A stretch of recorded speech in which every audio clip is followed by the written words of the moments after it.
Satu kunci rezeki itu satu ketakwaan. Iya. Allah juga berfirman,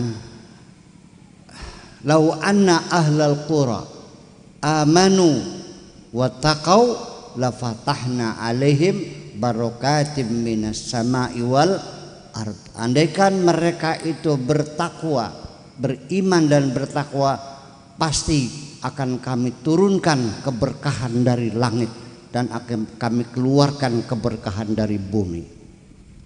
Ngantar tak boleh.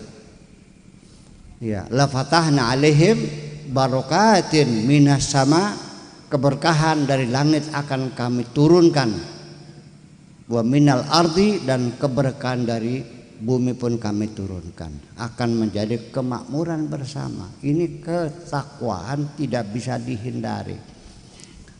Tetapi ketakwaannya tidak sebatas hanya melaksanakan segala perintah Allah dan menjauh segala Allah, tetapi kembali kepada makna lughawi bahwa bertakwa itu berhati-hati, al-wiqayah. Jadi ngati-hati. Rumah tangga juga kalau ngati-hati saya kira selamat dong. Iya, umpamanya dulu suami banyak teman ceweknya. Kalau sudah punya istri ya sudah harus membatasi diri dong, tidak bebas seperti dulu. Paham bikin? Dulu kita masih bujangan, keluar pagi pulang malam nggak ada urusan. Kalau sudah punya istri ya harus permisi dong, ngasih tahu. Jangan ngerasa laki-laki tidak perlu permisi sama istri. Ilmu sing di makonanku. Perangsane enak wong nonggoni kok persane. Mah, saya mau ke Cirebon. Pulang jam berapa? Mungkin jam 4. Tiba-tiba di sana ada halangan. Telepon dong. Mah, ini ada tawuran di Pleretnya. Kan gitu. Atau nanti rapatnya, ya itulah biasa kebohongan. Semua kan terbongkar. Yang kemacetan, ban meletus gitu, lemburan macam-macam lah. Yang penting diinformasikan, saya sekarang ada di sini, ada kesulitan, rapat belum selesai, mau belanja ini dulu, kan gitu. Pernah beli pegel wong nongolin ngomong. Al-intizaru azab. Penantian adalah siksa. Kayak jebol, kayak jebol. Kreok maneng. Mangga kucing cuma ya kan begitu. Nah ini makanya kita mesti sadar diri bahwa ketakwaan itu kehati-hatian, termasuk berakrab-akrab dengan perempuan lain pun berhati-hati. Paham begini kan? Dalam transaksi perdagangan bisnis ya lihat congornya dulu. Kalau congornya pantas ya silakan dipercaya. Kalau lihatnya udah sudah banyak tatonya lagi. Ya kan, kehati-hatian, mempercaya orang, mempekerjakan orang, memberi pinjaman dan sebagainya itu masih berhati-hati semuanya itu. Takwa. Wis paham? Itu kunci rezeki. Yang nomor 2 kunci rezeki, istiqomah. Ini sangat penting sekali. Orang kalau sholatnya istiqomah, rezekinya lancar. Coba aja, benar saja coba. Iya, karena salah satu istiqomah di sholat itu jelas. Istiqomah dalam perilaku kita, ya kan? Istiqomah itu apa sih bahasa kitanya? Ajeg, angger, lempeng, ora leab-leob, ora pelantar pelintir, kan begitu, terserah namanya istiqomah. Konsisten, apalagi konsekuen kan itu. Jadi termasuk juga kesehatan juga sama. Kalau kita hidup kita istiqomah, makan sarapan pagi jam berapa? Tepat jam 7. Nanti makan siangnya jam 12. Terus makan malamnya jam 8. Sehat. Yang pada kena makronis nih, yang makannya nggak teratur. Anda beli. Tidur juga sama, jam 10 tidur sudah nggak ada urusan. Ada orang menyetor, ntar besok aja, sekarang waktunya tidur. Masa melarat kan mau konon. Iya. Saya pernah ketemu sama orang yang duitnya nggak hitungan deh. Di malam hari setelah dia kasih pengajian gitu tuh. Ya selesai jam 10, tiba-tiba ada orang datang mau setor, ditolak. Ini malam bukan waktunya menerima uang, besok saja. Waktunya tidur. Malam tidak ada urusan dengan uang. Melarat beli orang aja ya sama siapa. Serius yang beli turut-turut melarat baik. Iya, Masya Allah. Jadi ya itulah persoalannya. Jadi waktu makan, kemudian juga istiqomah dengan teman-teman. Ya, kalau sudah tahu teman itu baik, dirawat dengan baik-baik. Iya dong. Menjaga persahabatan dengan baik, cangkem ya dijaga dengan baik. Percaya? Iya, semuanya. Nah, memang istiqomah itu awalnya susah. Mendisiplinkan diri itu awalnya susah. Tapi kalau sudah menjadi kebiasaan akan menjadi nyaman. Saya juga perlu istiqomah dan saya jaga. Waktunya ngaji, nggak ada urusan. Iya, hari Kamis ngurusin ibu-ibu yang tua-tua, mudah-mudahan husnul khotimah. Kan gitu. Ada panggilan dari Jakarta menghadap. Saya bilang nggak bisa saya ngaji. Ini kan kepala negara, nggak ada urusan. Ini umat saya kok. Yakin belikan ke? Nggak bisa. Jangan bergeser. Kalau iya, kalau enggak. Jadi kalau janji iya. Kalau seandainya tidak mungkin dia dipenuhi, sebaiknya kita pahit-pahit awal aja, nggak ada masalah. Punten nggak bisa. Jadi orang nanti menjadi nyaman. Allah menjanjikan untuk mereka yang istiqomah. Apa itu? Allau istaqamu ala tariqati. Terus anzalna alaihim minas samai midrara. Kalau seandainya mereka istiqamah, Allah akan turunkan keberkahan yang berlimpah ruah. Iya. Wazalna alaihim minas samai ma'an midrara. Surat Al-Jin itu tuh.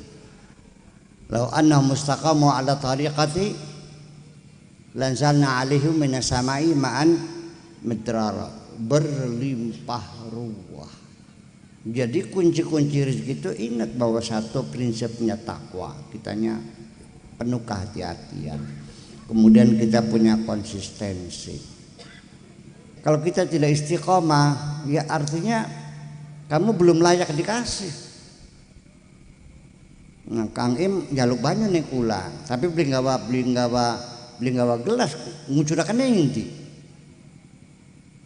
Bisa jaluk banyak nanti gelasnya beli gawa ya wis. Tak bicara dasar kan. Iya. Jadi sebelum Anda meminta lancar rezeki kepada Allah, sebelum Anda minta jadi orang kaya sama Allah, cobalah persiapkan dirimu layak untuk jadi orang kaya. Kalau kamu kaya nggak istiqomah, waduh burak santak ini. Bisa-bisa baca perawan tok ampe makan. So bagaimanapun godaan harta ini luar biasa. Jadi andaikan kau dikasih kaya tapi nantinya menghancurkan dirimu, mudah-mudahan Allah jangan bikin kamu orang kaya. Nah ini orang dirusak oleh Allah dengan kekayaannya, itu dibuktikan bahwa hancurnya negara itu karena orang kayanya berfoya-foya. Ya. Lau arada an nuhlika qaryatan amarna mutrafiha fafasaqu fiha. Qala ta'ala. Andaikan aku ingin menghancurkan suatu negeri, maka orang kayanya akan aku dorong untuk berfoya-foya, remek kabeh gini. Jadi bukan orang melarat, enggak. Yang berpotensi menghancurkan itu adalah orang-orang orang kaya hidup berfoya-foya. Ya, akan membangun dendam sosial yang luar biasa, menghinakan kemanusiaan. Jangan hati-hati. Jadi kadang-kadang masih selamat dari wong melarat. Ya bisa minta kaya, tapi persiapkan dirimu supaya layak menjadi orang kaya. Itu dua kunci rezeki itu, ketakwaan dan istiqamah. Kemudian yang ketiga, ini ada hal yang aneh, istighfar itu penting. Karena bagaimanapun secara psikologis, kalau orang itu sudah sadar akan melakukan kesalahan, dia akan memperbaiki. Betul enggak? Tetapi kebanyakan kita ini selalu menyalahkan orang lain. Semua disalahkan semua. Nah, ketika orang itu tidak mengakui kesalahan, ketika orang itu menyalahkan orang lain, itu berarti orang itu tidak mengaku bersalah. Kalau orang tidak mengaku bersalah, sama dengan tidak punya niatan ingin memperbaiki diri. Kalau orang itu memperbaiki diri, kapan dia mau maju? Kemajuan itu bukan hanya berhasil mencapai garapan, tetapi juga berhasil memperbaiki kesalahan. Dua sisi yang penting. Paham ngomong kita kan? Iya, makanya istighfar itu penting, simbolnya istighfar, tapi nantinya ya mau bagaimana bentuk istighfarnya, mau astagfirullahaladzim, mau apa terserah, itu mesti betul. Satu intinya adalah bahwa kita di hidup dunia ini harus selalu ada keinginan memperbaiki kesalahan-kesalahan. Setiap pengalaman adalah pelajaran dari Allah, dan itu menjadi penting bagi kita. Ketika saya mengatakan bahwa saya orang yang paling berpengalaman di sini, itu maknanya saya orang yang paling banyak mengalami kegagalan. Setuju? Iya. Dari mana saya bisa pengalaman kalau pernah gagal? Kalau Anda mengatakan aku tidak pernah gagal, kesimpulan saya Anda belum pernah mengerjakan apapun di dunia ini. Jangan takut gagal, iya kan? Yang beranilah gitu. Jadi artinya bahwa kita kembali lagi persoalannya bahwa kita perbaiki istighfar. Nih Allah mengatakan wa qul istaghfiru rabbakum innahu kana ghaffara yumdidkum bil amwali. Apa hubungnya? Bermintalah ampun kepada Allah, nanti kamu akan didukung dengan harta. Yumdidkum bil amwal wal banin. Iya bikin ki. Wa ja'ala wa ja'alna lakum apa? Kelingan boleh. Dan kami buatkan kamu jannatin wa naj'al lakum anhara. Lalentah. Iya. Istaghfiru rabbakum, mintalah ampun kepada Allah. Yumdidkum bil amwali wal banin.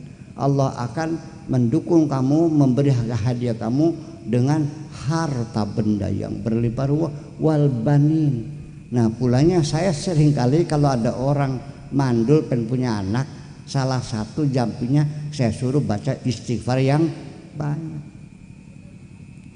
Paham? Orang memperhatikan sih. Iya, istighfar itu penting pengen punya anak. Iya, jadi artinya orang yang selalu istighfar itu maksudnya bukan banyak istighfarnya, selalu memperbaiki kesalahan-kesalahan yang pernah dilakukan. Jadi syaratnya maju bukan hanya melangkah maju, tapi juga kesalahan yang lalu diperbaiki terus menerus. Yumdidkum bil amwali wal banin wa yaj'al lakum jannatin wa yaj'al lakum anhara. Allah kasihkan ya jannatin itu kebun-kebun, maksudnya kemakmuran lah, wa anhara dan sungai-sungai segala fasilitas yang semuanya itu. Itulah makanya saya ulang lagi, pengen nak rezekinya beli takwa apa mana? Istiqomah, istighfar. Yang ketiga silaturahmi. Nah, silaturahmi ini Artinya membangun komunikasi yang intensif, yang produktif. Komunikasi yang produktif dengan semua teman-teman, saudara-saudara. Menjaga hubungan baik. Silaturahmi itu kalau ada teman sakit ya ditiliki. Ya kan gitu. Ada orang lahiran ya belikan sabun popok. Ada orang hajatannya datang. Barangkali kamunya keras bahwa ini organ tunggal haram, ya wis datangnya sambil merem wis kon bang. Iya, terserah aja. Iya, sing lumayannya mangan. Iya, tapi datang. Amplopnya nggak banyak. Nah, itu semuanya kita membangun teman-teman yang banyak. Bahwa rezeki itu dari mana? Bukan dari langit turun duitnya peluk-peluk bukan. Tapi perputaran dari kantong-kantong orang juga. Rezeki dari mana sih datangnya? Memang bersama hujan gitu, turun masnya pertuk kan enggak kan? Nah jadinya makanya Nabi bilang silaturahmi itu tuzidu rizq. Silaturahmi itu menambah rezeki. Di mana logikanya? Anda buka warung nggak punya teman yang beli siapa? Sebab bagaimanapun teman yang banyak itu diperlukan. Bagaimanapun tidak bisa dihindari. Udah berapa jadi? 4 ya? Ulangi lagi. Takwa, istiqomah, istighfar, cari teman yang banyak. Engkau dengan jambir ya, ngaji. Ngaji mana kerja? Ya Allah ya. Nah, yang keempat apa lagi? Al-musa'adah lil akharin. Al-ihsan bil akharin. Kita banyak berbuat baik kepada orang lain ya. Jadi artinya bahwa kita harus sloman, kita harus dermawan. Yang diibaratkan dalam Al-Qur'annya wa mimma razaqnahum yunfiqun. Karena bagaimanapun orang-orang yang muhsin, orang-orang yang banyak berbuat baik, kata Allah, innallaha qaribun minal muhsinin. Coba perhatikan ayat-ayat rezeki tercecer semuanya itu, nggak pernah diperhatikan saya. Iya, jadi bukan berarti orang loman itu melarat, nggak ada. Orang dermawan itu nggak ada yang nggak tahu miskin. Yang miskin itu yang medit. Kenapa Allah janji wa ma anfaqtum min syai'in fa huwa yukhlifuhu. Apapun yang kau dermakan akan dikasih ganti oleh Allah, berlipat-lipat gantinya. Ya, wa ma ahsantum li anfusikum. Wa in asatum fa wa ma asatum fa 'alaiha. Apapun yang kejahatan berbalikan yang awak kira dewa. Setiap kebaikan kita berbagi kebahagiaan dengan siapapun, nanti di penghujungnya kebahagiaan itu akan kembali kepada diri kita sendiri kok. Jadi artinya mungkin gak kita hidup tergubuk kaya sendirian, rumahnya 3 tingkat, mobilnya 5, ada Rolls Royce, ada Lamborghini, tapi tangga kanan kiri pada kelaparan, selamat gak kira-kira? Dirampok aja bilang Anda. Tunggu saatnya. Betul nggak?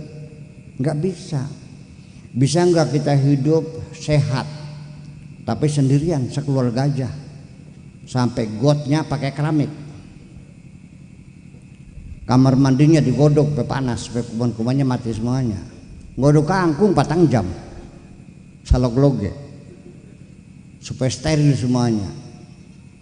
Tetapi tangga sebelah utara kena penyakit AIDS, sebelah selatan kena diare, sebelah barat kena cacar, sebelah timur kena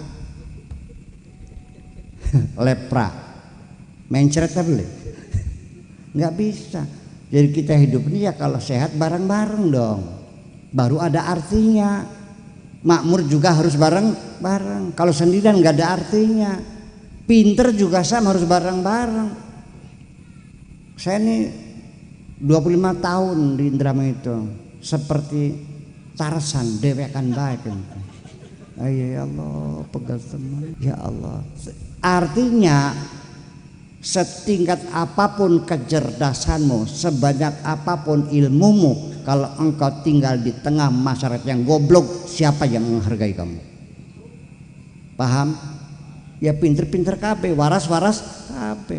Itulah namanya keadilan sosial. Dengan cara membangun keadilan sosial itu menjadi rukun agama yang ketiga. Ini namanya ihsan. Paham? Lah kalau ya, baka Islam makannya seremonialnya kan enggak.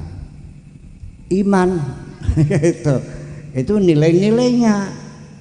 Nah kalau ihsan, inilah keadilan sosialnya, itu persoalannya. Bagaimanapun juga keadilan sosial, banyak berbuat baik. Ya artinya bahwa jangan dibiarkan ada orang kelaparan, dan ini ihsan ini juga menjadi tolok ukur seseorang beragama. Kalau kita medit membiarkan anak yatim pada terlantar tidak bisa melanjutkan sekolah, orang miskin banyak kelaparan, sekalipun sholatmu sampai jidatnya hitam sekalipun, puasa tiap hari, kamu pendusta, pembohong semuanya. Dan nanti di akhirat bakal dibayar dengan aja dengan itu. Ini janji Allah. Ara'aital ladzi yukadzibu fadzalika alladzi wala yahuddu ala ta'amil apal banget mah. Lah iya. Jadi ibadah sosial ini yang menentukan sesungguhnya. Seremonial mah untuk dirimu sendiri itu mah. Ya sembahyang ya apa sih untuk dirimu sendiri. Pakai siwak, yang bersih giginya siapa? Dirimu sendiri. Istinsak. Sing bersih korongnya siapa? Raup, sing bersih beleknya siapa? Basuh kuping, sing bersih kopoknya siapa? Kita baru melu-melu kan gajil baru gede kan emang. Jadi ya, artinya nanti kita masyarakat juga harus punya punya feedback ya, artinya bisa merespon mereka. Jangan pernah kau hargai orang kaya hanya karena kekayaannya. Apa artinya? Cek bado gede bak mono. Silakan hormati kalau orang itu kaya dan dermawan. Paham bikin ke? Orang pintar perlu dihormati, nggak ada urusan. Cek ya, buat kamu sendiri ilmunya. Kamu hormati kalau ilmunya digelar, betul nggak? Si bin mana? Ayo seruk menjengakal dia ngomong ke. Lah itu makanya. Jadi ini penting sekali. Kita untuk ini kunci termasuk kunci rezeki itu berbuat baik kepada orang lain. Nah saya ingin mengatakan begini, berulang-ulang saya katakan, nggak tahu paham atau enggak, tapi mudah-mudahan paham sekarang mah, bahwa ada kebahagiaan yang paling top, paling tertinggi, satu kesenangan yang paling puncak, dan ini merupakan aroma sorga ketika engkau merasa bahagia bisa membahagiakan orang lain.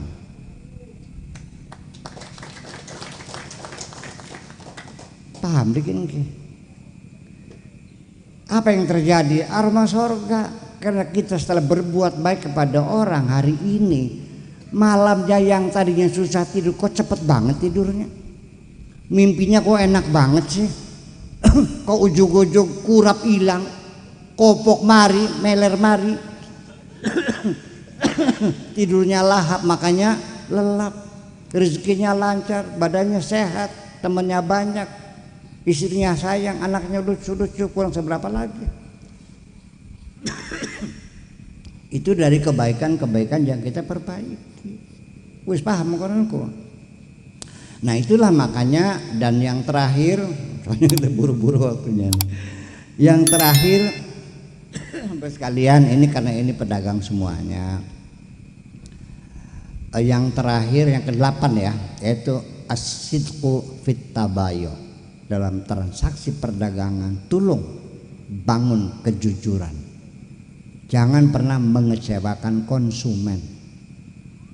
Bahwa kepuasan konsumen tetap menjadi skala prioritas. Bukan keuntungan yang kita capai, tapi kepuasan konsumen. Kalau barang itu jarit itu memang jelek, ada yang cacat, tolong jangan yang jelek-jelek di dalam dibuntel-buntel, yang bagus-bagus di luar. Begitu orang melihat Anda jujur seperti itu, percaya, dia akan tetap percaya kepadamu dan menjadi pelanggan tetap Anda. Paham bikin ke? Ini banyak orang usaha bangkrutnya apa? Karena pelanggannya pada mabur barangnya, pada pindah pelanggannya. Ya kenapa? Karena kau kecewakan berulang-ulang. Iya, ada cacat nggak dikasih tahu. Iya, transaksi seharusnya sudah dibayar, belum bayar, telat. Makanya kita juga harus menghitung kerugian orang jujur nih. Pak, ini saya terlambat 1 bulan, sehingga saya tidak ingin Bapak menanggung kerugian, maka saya tambah 1 miliar plus 10 juta. Terima kasih. Wis nyokot kunku. Percaya. Bahkan akan menjadi sahabat saudara, lebih dari saudaramu sendiri. Jadi ini kejujuran adalah mata uang yang berlaku di mana saja. Sekalipun orang punya uang hasil korupsi, ketika digelar untuk bisnis, pekerjanya yang dicari yang jujur enggak? Bulit lekunku. Duitnya oleh nyolong, tapi sing gulatane uang sing apa? Yang dipercaya kepada orang yang jujur. Nah ini persoalannya. Jadi pada akhirnya ini adalah kunci-kunci rezeki yang lancar, tetapi juga itu adalah kata kuncinya atau password-passwordnya untuk membuka rezeki. Tapi tetap saja secara seremonialnya juga perlu dikawal dengan baik. Siang dibaca ya Razak. Yang jadi pertanyaan, kenapa sih kok Buya Sakur paling rajin ngajak-ngajak orang berdoa? Iya kan? Saya tidak ngajak orang untuk menggandakan uang. Punten gini mah. Pernah saya menggandakan uang? Enggak kan? Tidak. Ngapain? Saya ngajak yuk kita berdoa kepada Allah Subhanahu wa Ta'ala. Setiap malam Sabtu di mana? Di laut. Kemudian di Blok Menceng kapan? Malam Minggu. Kalau di situ Blok Moncol malam Selasa. Kenapa saya nggak berdoa? Begini persoalannya. Orang kalau dapat rezeki ujug-ujug, dari mana dia bersyukur kepada Allah?